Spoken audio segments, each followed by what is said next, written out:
Welcome to Under the Microscope, a stage for materials and nanoscientists and materials and nanoscience. My name is Pranoti and I am your host. Make sure you're hitting the follow and subscribe button wherever you're listening to this podcast. This means a lot to us and it's absolutely free for you. Once again, I'm Pranoti, your host, and enjoy today's episode.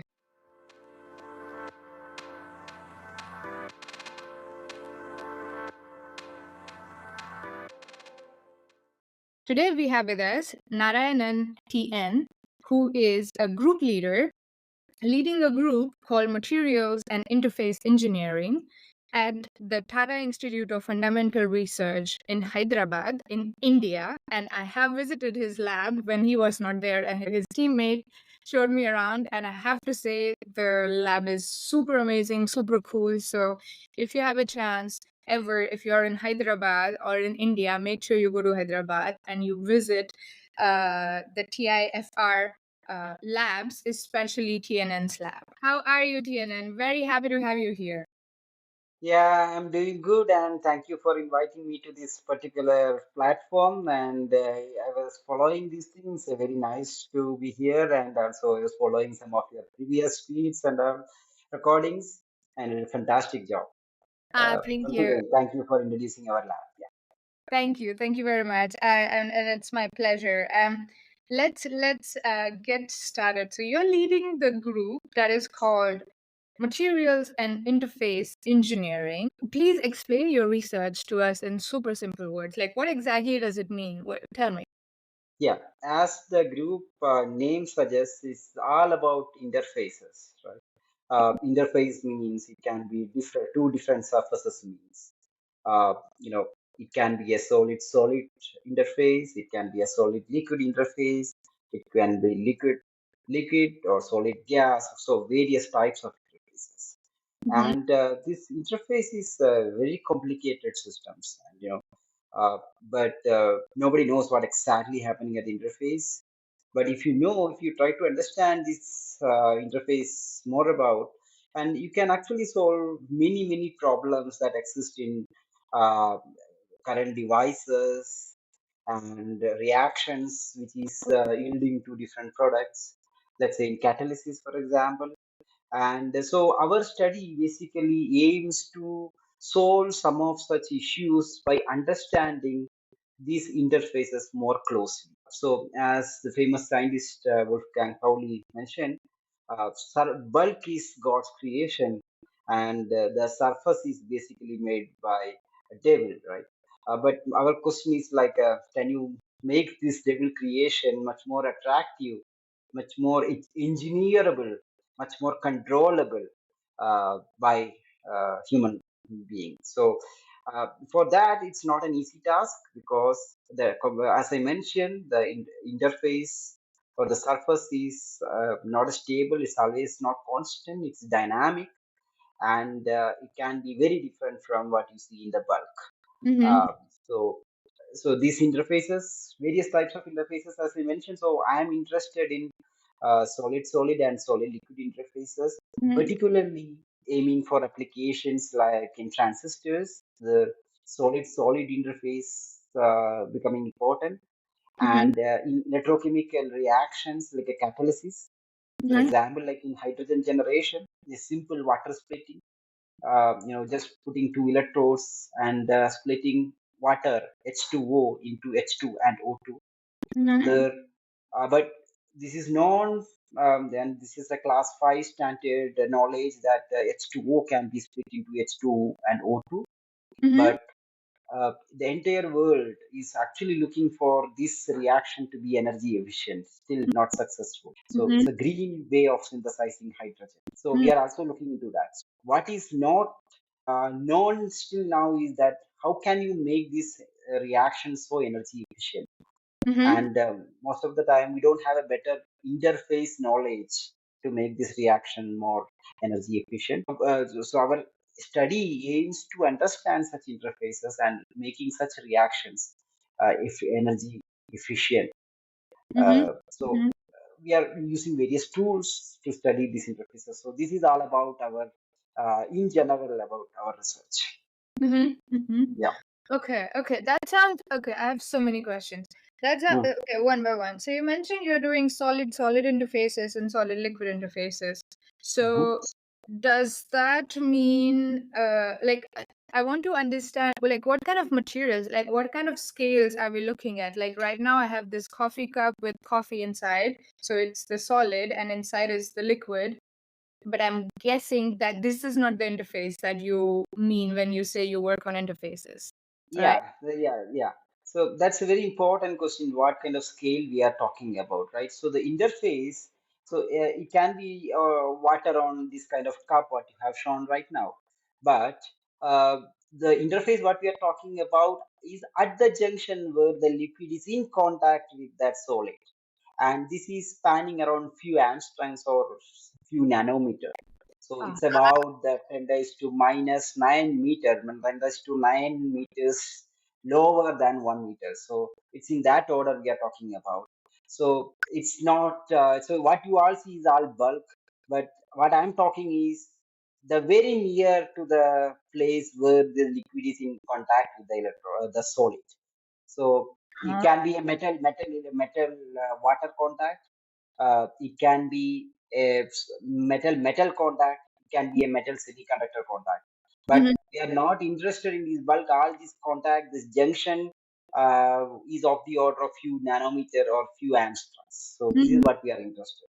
So Right. we want to know what exactly happening at this junction Mhm. than from bulk. Right. And you also mentioned transistors, right? Yes, Uh, yes, that means our electronics, yes, any sort of electronic. We are recording on a laptop right now. I'm recording on a laptop. I have my phone.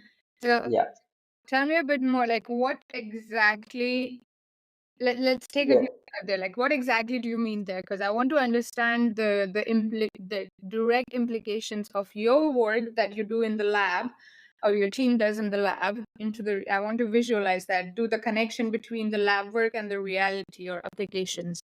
yes. Yeah. The electronic devices means it contains lots of transistors and these ICs, integrated circuits, etc. In a Mhm. given IC, we may have several transistors. And most of the transistors now are made of silicon-based transistors. Correct. And as we are bringing our gadgets smaller and smaller, there are several issues with the existing silicon-based technology.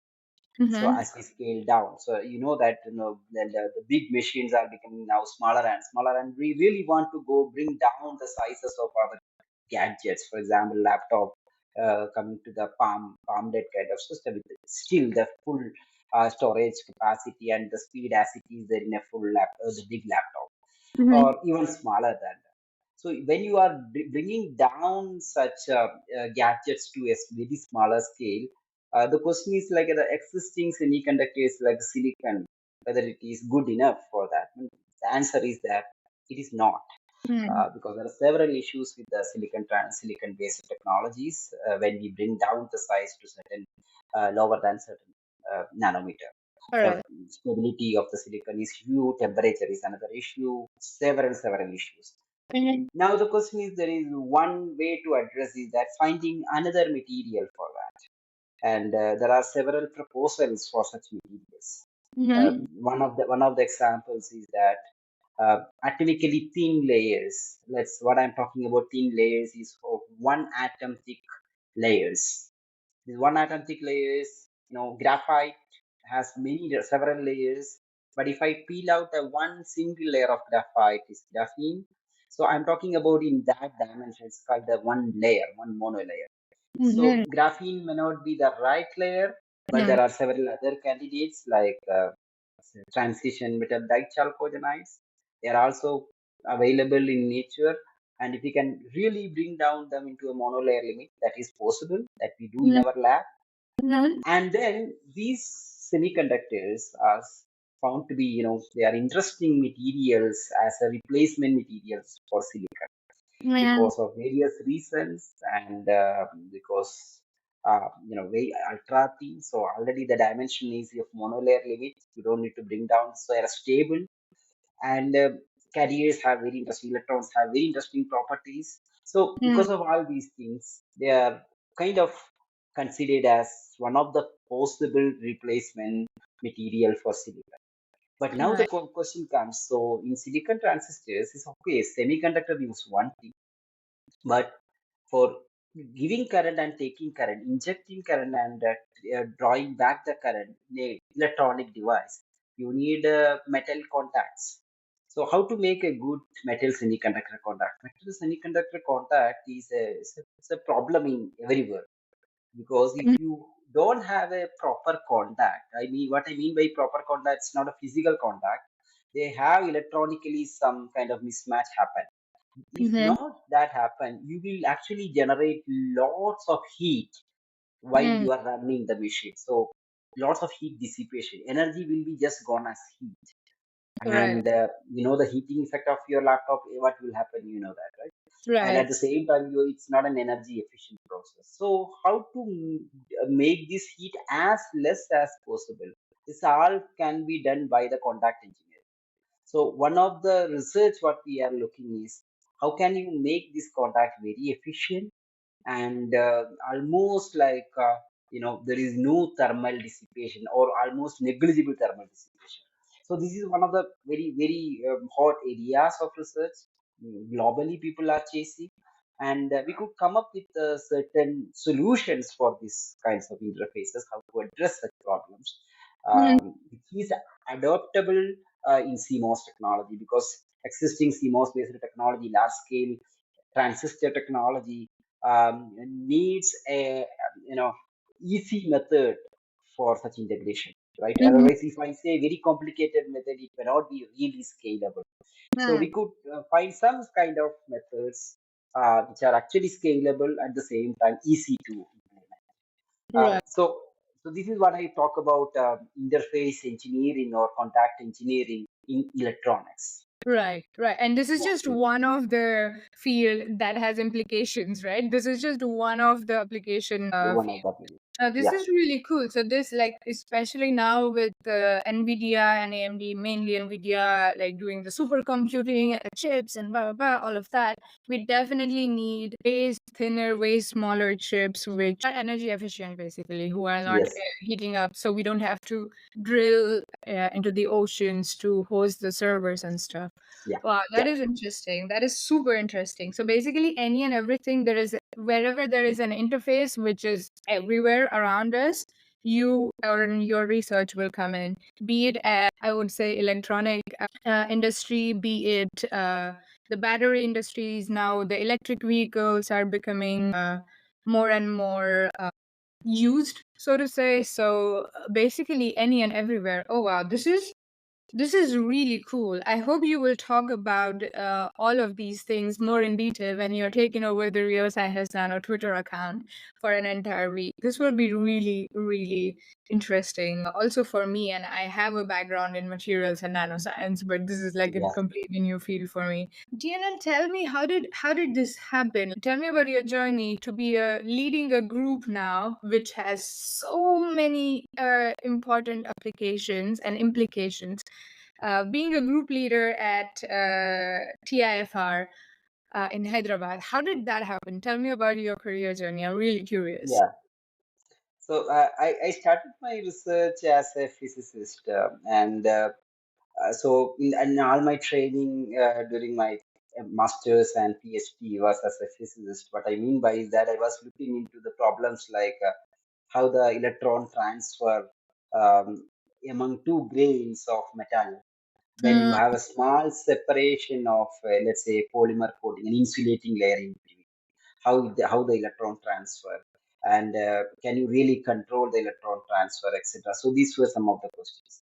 And Mhm. then I moved into more into magnetism, where I was looking into, can you create magnetic needles or magnetic wires or magnetic tubes in a very controllable fashion, because these needles, tubes, etc. were interesting for magnetic storage applications.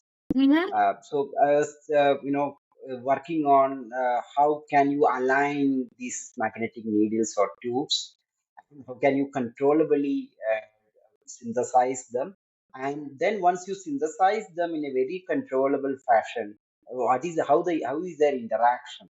Because these are all important when we are proposing such magnetic, ferromagnetic, so-called iron, cobalt, or nickel-based magnetic nano needles. That means that their diameter is of their of few nanometer, and these are real like pipes. And but at the same time, the length is of the order of several micrometer.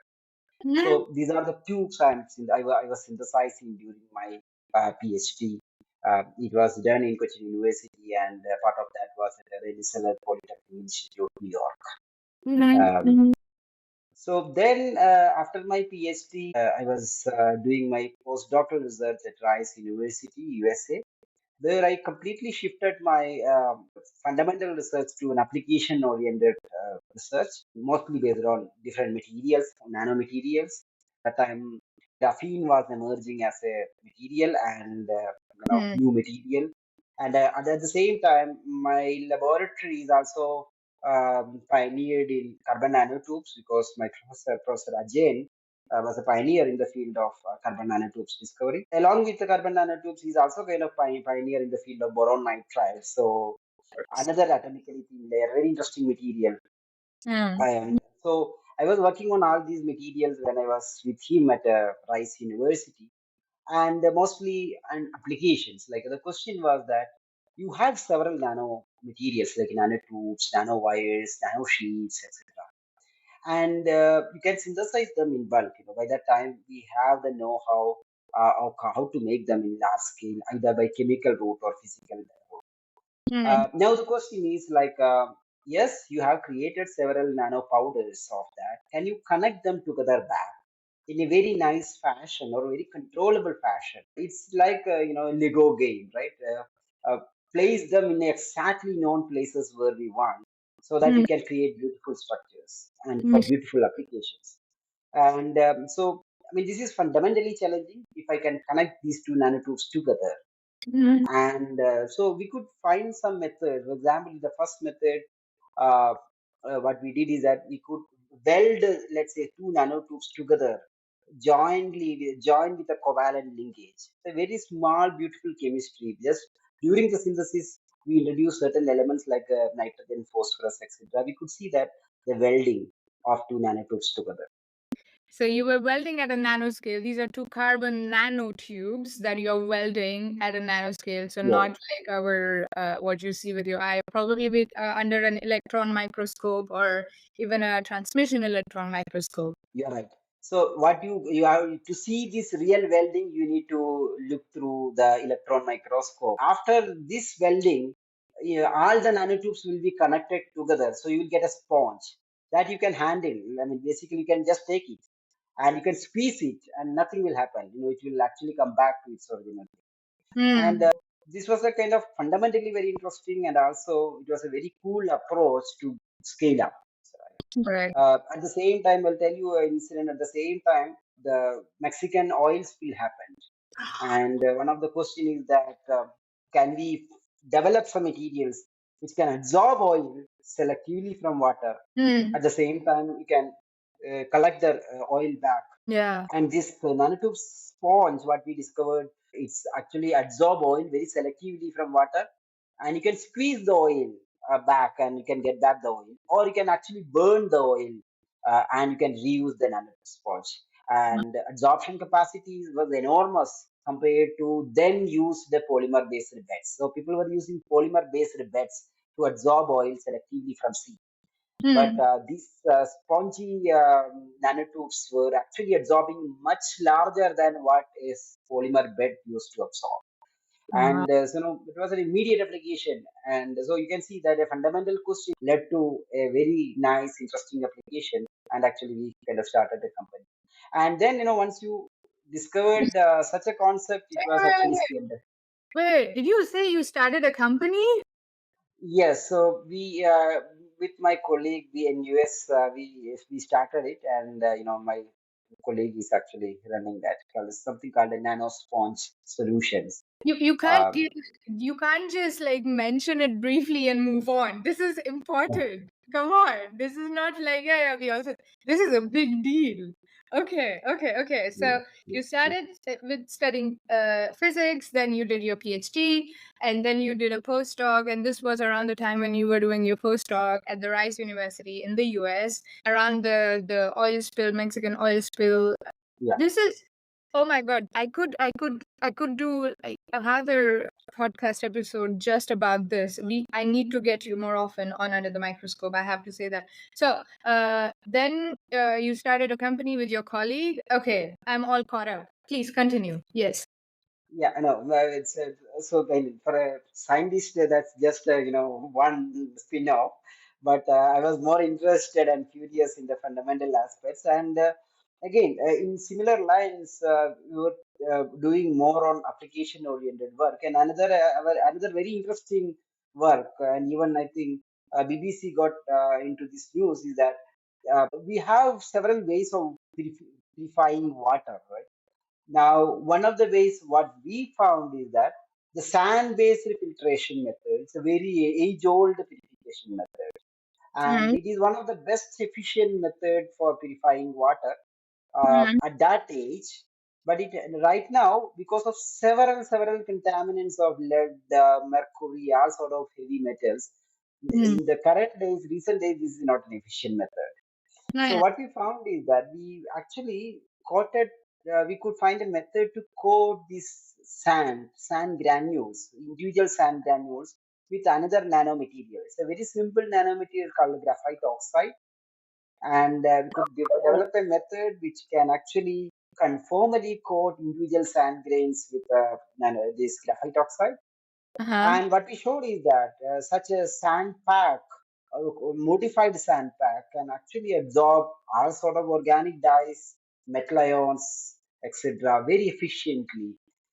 And at the same time, it also addresses one of the problems with the existing membrane-based reverse osmosis, etc. It's a very slow process. But Yeah. that's the advantage of sand-based filtration because it's a very fast process. The water fluence rate is so high. So we could keep the fluence rate as high as in the sand-based filtration, but the filtration is so efficient that even organic dyes, heavy metal ions, all these things could be removed by just by treating with the sand. Or you sold the idea to another company. I mean, I'm waiting. Yes, Yeah. yeah. No, this was patented, and yeah. So this was part of a funded project. So we couldn't go in that direction in this particular project. But again, this is again a fundamentally interesting problem that is actually led to a very technologically relevant. Right. Yeah, Okay, so yeah, this was yeah. still you were a postdoc at the Rice University, Okay. and Yes. that. Yeah, then in 2014, I moved to um, TIFR, Tata Institute of Fundamental Research. Before that, in 2013, I moved back to India and I joined Central Electrochemical Research Institute, Karekudi, is a place called Tamil Nadu. It's a national lab. Uh, Actually, it's dedicated to electrochemistry research. It's one of the very unique places in India. Dedicated set of electrochemists are working towards various aspects of electrochemical processes, from corrosion to batteries, and it's a very interesting place. Okay. And I was there as a scientist for an year and a half. There I Uh-huh. was mostly looking into uh, so-called developed nanomaterials like graphene and doped graphene, etc., or Mm-hmm. other systems like boron nitride for their catalytic applications. Mm-hmm. Because why they? Because you know we found that some of the reaction they can be a very efficient catalyst Mm-hmm. than in terms of long-term sustainability than the commercialized metal-based catalysts. For example, like a platinum, palladium, all these commercialized benchmarked catalysts. Mm-hmm. If you compare with them, some of these nanomaterials are found to be better. And our initial studies showed that this can be actually a better replacement for metal-based systems. So this was the electrocatalysis research I initiated from the Central Electrochemical Research Institute, Mm-hmm. Karaikuri. Uh, Mm-hmm. and before I moved to Tata Institute of Fundamental Research in Okay. 2014. Mm. Uh-huh. Okay. Mm. That is wow. Oh my God. Okay, okay. I need a moment to wrap my head around all these amazing things you have done. And I already see that the next question I'm gonna ask you, you're gonna hate me for it. But before we get to that, so in 2013, you were at this National Lab for Electrochemical Research in Tamil Nadu, which is in Mhm. the south of India, in case people are not aware of the map of India. Okay, so there you did doped graphene. So you were always in this space of, like, of course, nanomaterials, but 2D materials and nanoscale and angstrom scale. And then in 2014 is when you joined TIFR. You moved from Tamil Nadu to Hyderabad Yes, to join the TIFR in Hyderabad to set up your own lab, then, which is yes, the lab that you're leading right now, materials and yeah, interface engineering. And I totally see why there is the engineering in the title, because you're doing interfaces, you're doing materials, and you're doing engineering. It's oh my God. Okay, okay, okay, okay, okay. Okay. So this was like what, 9 years ago, almost 10 years ago now, yeah. as we That are this is my 10th year.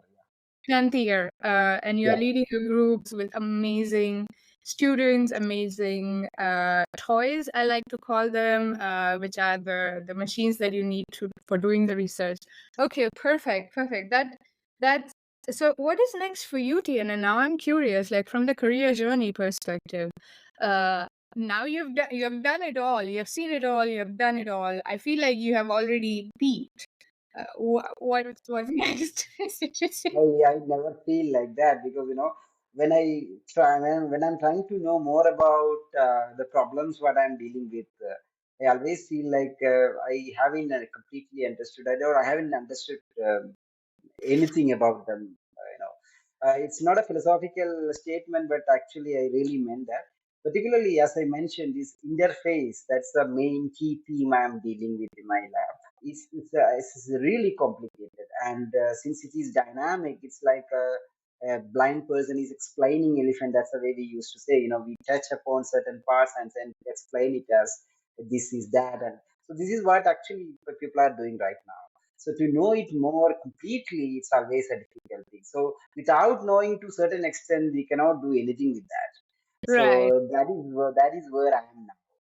Really. So my students and at least small problems, they are trying to understand this interface in certain way, and to just to only in one vision that can we make the science more beneficial to the human being, to make our life more humane. That's the kind of philosophy I'm carrying. So I Mhm. really want to work on more on that and fundamentally understand more and learn things and get training from various places.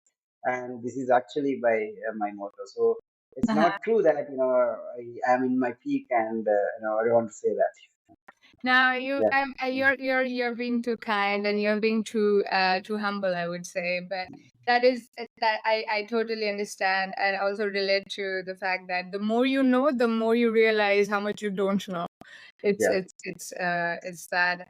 If I may, please add communicating your science to wider and wider audience as well, please, because I think this is very important, especially to the society, right? Because that is something that is very important. And you're already doing a fantastic job featuring all under the microscope now and telling us all about your research and your career journey. And if I make you pick one research project that you're super proud of, could you pick one research project and explain it to us in simple words in the section we call In Other Words? It's again a problem of interface. And recently we were looking into interfaces of aqueous, that means water-based system Mm-hmm. versus a solid. And where this is important, as I was coining, in a simple water splitting to form hydrogen, Mm-hmm. um, it is still not an energy efficient process, Mm-hmm. though the chemistry is well known from years ago. The problem is that it's still not efficient. So the interface there, it's too complicated. Mhm. And we were trying to understand the interface more closely in the last 5 years. Mhm. And one way of understanding is that change the interface. That is one way to understand the interface, right? What is the influence of changing the interface in this particular reaction process? So Correct. the reaction all I'm talking about is converting H2O to H2 and O2. Correct. And people are doing this commercially. Electrolyzers are there, and we are looking forward more and more electrolyzers uh, in India and also globally to Mhm. make more and more hydrogen, because hydrogen is very, very important. We all are using hydrogen. So if I calculate it, 9 kilogram of hydrogen per person per year is being used, and it's a huge amount. Without knowing it, that we are using hydrogen, 9 kilogram of hydrogen per person per year. This all hydrogen is most of the hydrogen is for fertilizer industry, and then steel industries, several other industries. So when I want to use hydrogen as a fuel, particularly in vehicles, fuel cells, etc., then this 9 kilogram is going to be even higher in the coming years, because this is one of the very potential fuel for the replacement of petrol and diesel in the coming generation. Right. Right. So Right. my research was, what is the role of interface, and is the water structure playing any role in this hydrogen generation? So this Mhm. was one of the fundamental questions I was asking in last 5 years. And what we understood is that yes, it is playing a role. And in the water structure very near to the electrode. I mean, electrode means the surface where you are applying potential uh, Correct. for for the reaction is very near to the electrode. That is few angstrom or few nanometer width. This is what I'm talking about, the interface. The electrolyte, the water structure, the way two water molecules are connected is far different from what is there in the bulk of the solution, Mhm. because a water, as all of us know, H2O having two hydrogen ends, it can actually bond with other water molecules. Correct. So if you take just a water in a tumbler, it's a really different types of water interaction can be seen, or Mhm. different water types of water molecules can be seen. And how Mhm. do I know that there are different types of water molecules? You need to know spectroscopy. Some kind of spectroscopy. You can do infrared spectroscopy, you can do nuclear magnetic spectroscopy, you can do Raman spectroscopy. Mhm. And then if I do a bulk, and if I do a at the very near to the interface that I'm talking about, it is far different, and it changes, the particularly the structure at the interfaces changes as you apply or as you vary the potential. Correct. And our studies show that if you can make the water structure in an arrangement in a very special way, so-called hydrogen bond free water or less hydrogen bonded water, it is Mhm. easy to split in that water into hydrogen. Mhm. Mhm. Okay, Mhm. now this was not a really known concept. And Mhm. even if that is the case, how do I really make this less hydrogen bonded water system? And Yeah. we found that certain additives can actually do a hydrogen bond making, or certain additives can actually break the hydrogen bond. Correct. Correct. Okay. And this can actually either enhance the hydrogen generation or suppress the hydrogen generation. Okay. Enhancing the hydrogen generation is important in hydrogen production. Suppressing hydrogen generation is also important in certain other catalytic reactions. So if you ask me to pick one of the concepts what I have recently flourished or recently understood much than some of the other labs in the similar area, I would say this is one of the concepts, and we are trying to establish this concept more and more and understanding it more and more from by different way of probing the interface. Mhm. Mhm. Yeah, Mhm. yeah, Okay. Okay. yeah, Okay. This is okay. So this will be important, of course. So the water splitting, which the status quo, the current state is basically that this process is not energy efficient, and what you're trying to do is work on finding a solution to make it more energy efficient, because even today, and especially, it's only going to grow. The carbon footprint or hydrogen footprint in this case of all of us is going to just go up. So we need to make these reactions or these mechanisms more and more efficient. It's just like the semiconductor industry, right? With Yes. silicon, we have sort of stagnated. There is only a certain level that you can go to. But beyond that, then it's not energy efficient, basically. Will this only be important in the fuel cells, or like, hydrogen fuel cells, or everywhere?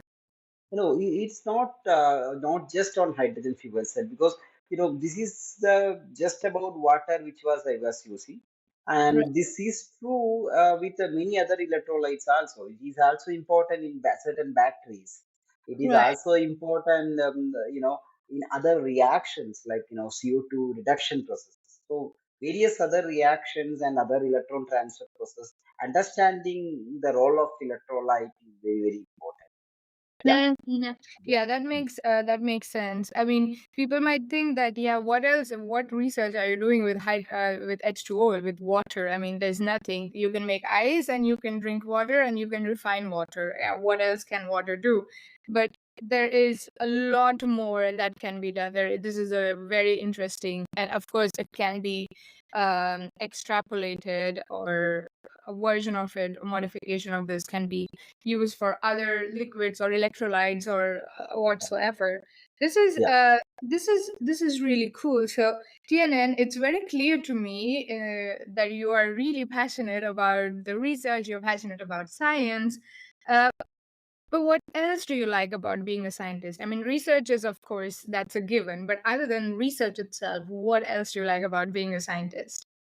Yeah, I mean, so one of the very good benefits of being a scientist is that you can interact without any borders, and you can travel to different places. That is sometimes it's not that easy to happen, and more importantly, uh, you can actually try to exchange and learn, study more cultures, and the science, what is happening in science is mostly the concepts that is borrowed from different other disciplines. So Mm-hmm. many of the physics concepts are borrowed from biology or other disciplines, culture, art. All these things are important. You can see in the history of science, scientific evolution, all these things played a role.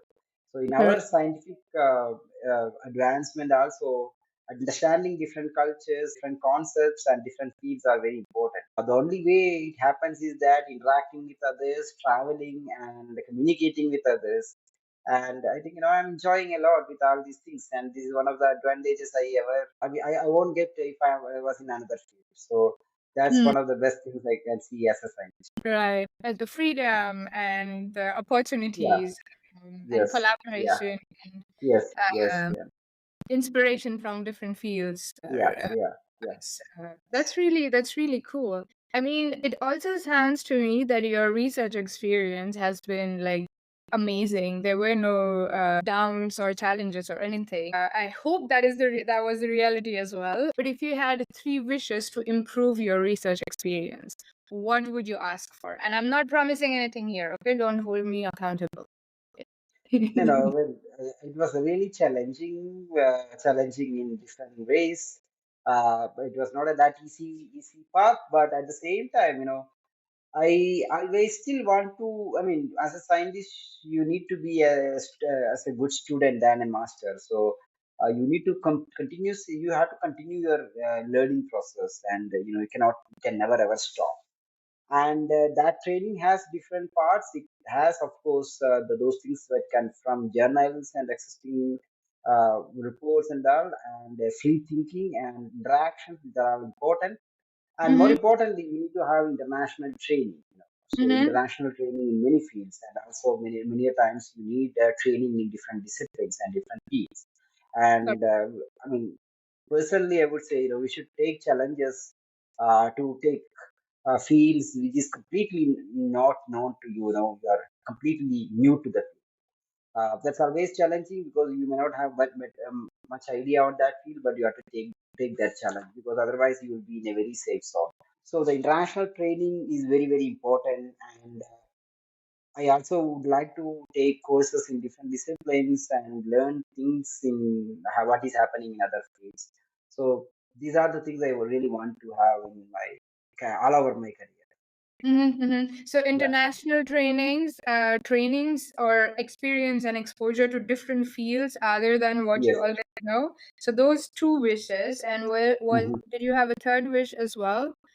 Yeah, I mean, of course, one thing is that that most of the time it won't happen is that reading books from other fields, is not happening much. Reading books and journals is very important.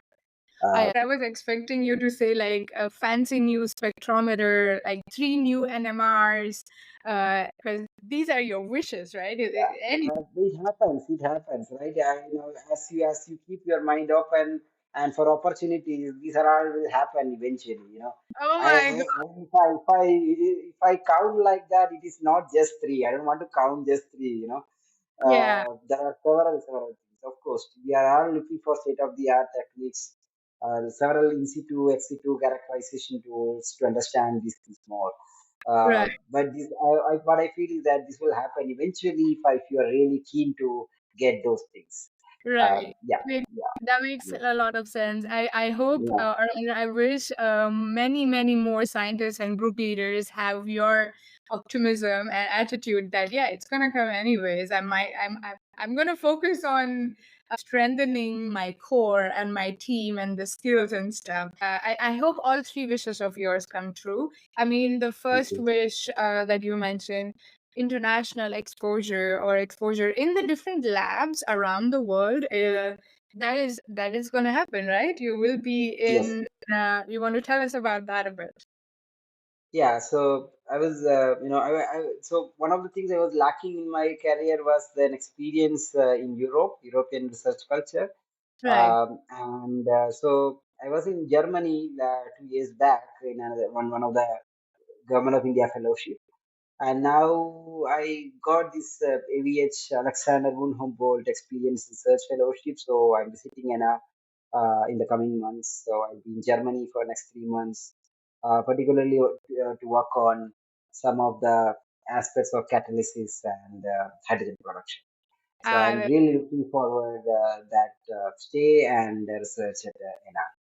It's gonna be great. I really hope we get to meet each other in person Sure. when you're in Germany. That would be Yeah. amazing.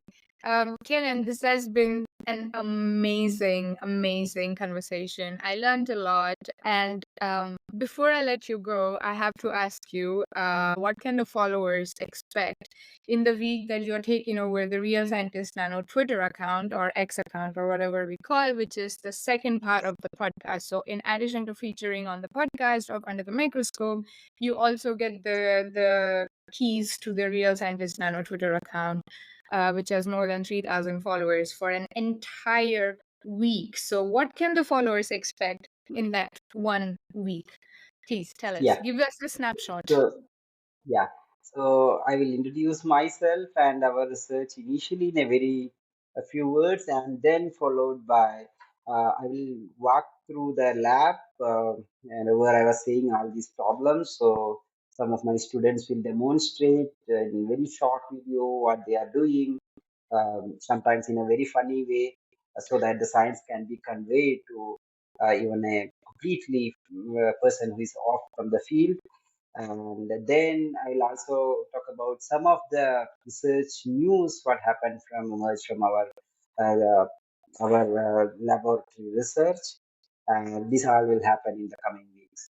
Yeah. That is wonderful. Thank you very much. Thank you very much. Yeah, thank you.